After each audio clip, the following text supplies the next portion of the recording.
มากอย่างก็ไปเลือกเอาสบายดีทุกท่านมาเจอกันอีกแล้วเนาะในคลิปนี้ก็จะพามากินมาลาถางก็คือห้านเพิ่นก็ซื้อห้านเพิ่นว่าตักสั่งมาลาถางหมายถึงว่าเฮาก็ตักเอาเลยเดียวกับพอที่บ่ลูกใส่น้ำกันรสตามที่เฮามักมีสิ้นเนื้อหมูเลือกเอากินพอเลือกเอาพอประมาณลูกสิ้นเอียงต่างๆแล้วก็เลือกตักเอาตามใจเฮาเลยแล้วเพิ่นก็จะเอาไปสั่งเบิ่งเนาะไปติดน้ำหนักเบิ่งว่ามันสิถูกราคาเท่าใดขีดเอา1ขีดหรือว่า1กรัมนั้น 18,000 กีบกิโลนึงก็คือ180,000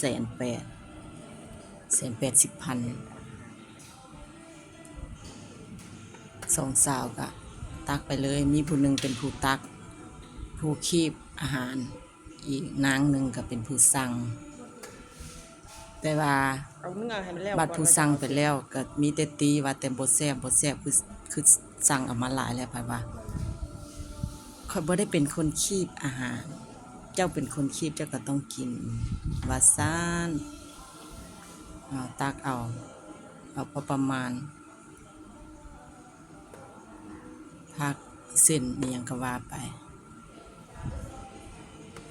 ตามนี้สองสาวจัดเต็มเลยเพิ่นว่าหิวแห้งผู้เพิ่นสั่งหลังจากนั้นแล้วเราก็มาสั่งน้ำหนักเบิ่งตกอยู่ที่342,000หรือว่าอยู่ที่1กิโลกับ7ขีดหรือว่า 1,700 กรัมพี่น้องแล้วเราก็มาเอาแจ่วปรุงแจ่วตามใจมักเลย1,700 กรัมนั้นเป็นเงินกีบเฮามันอยู่ที่342,000ก็ตกอยู่ประมาณอยู่500นี่แหละพี่น้อง500กว่าบาทบวกน้ำดื่มตุ้งใหญ่เข้าไปอีก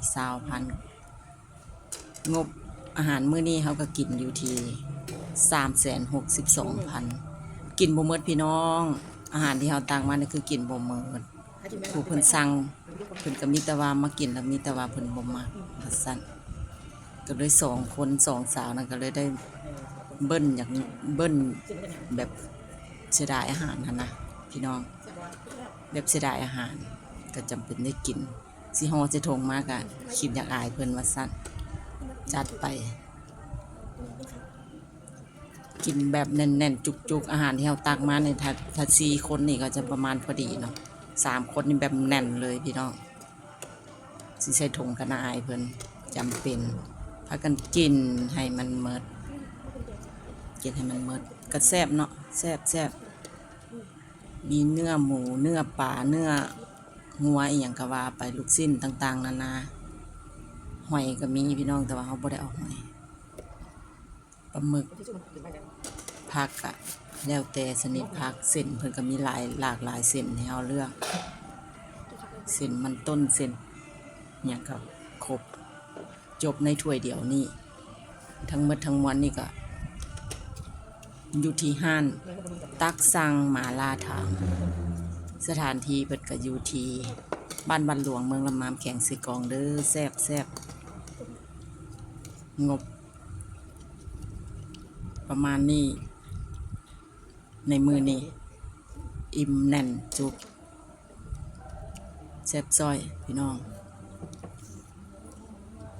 ก็ขอบคุณทุกทานทุกเลิฟทุกไล่ทุกกำลังใจที่แวะเข้ามาหับชมเด้อคลิปเฮาก็ประมาณนี้เนาะ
เขาไทยพูดรวมก่อนเอาไทยไหม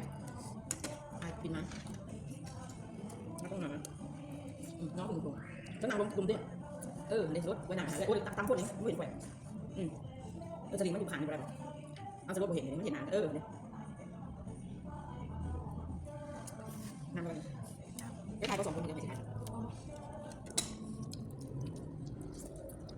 อินเดอร์ไปทำอินเดอร์มา3 แสนไปเด้อ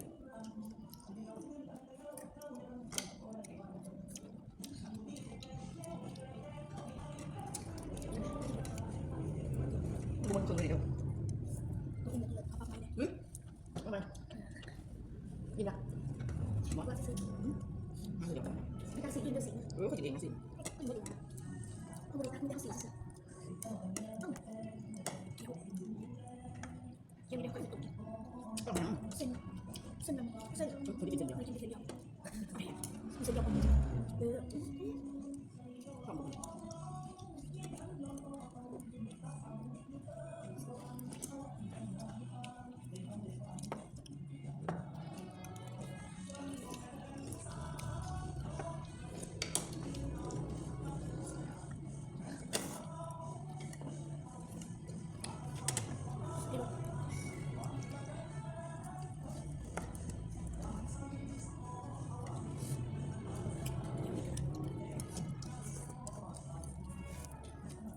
อง สีต้องบอกตัง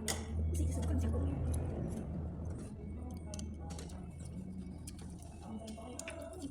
ต้องแซ่บจังนี่สิปล่อยไป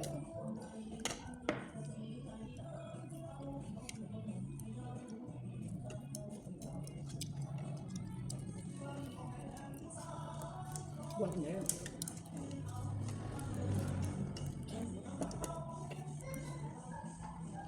สิออกจากกันที่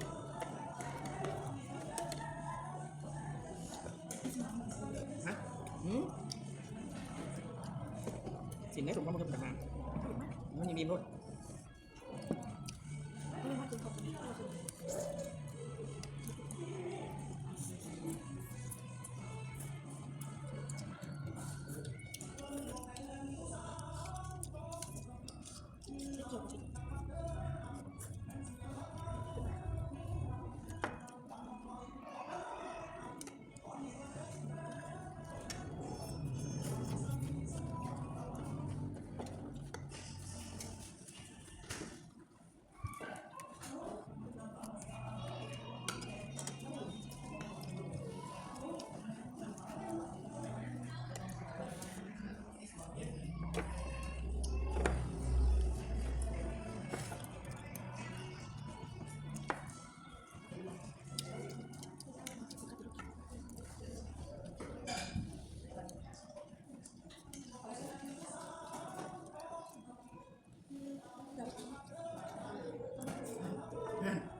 จะคนหลิบคนกินแล้วเท่าไหร่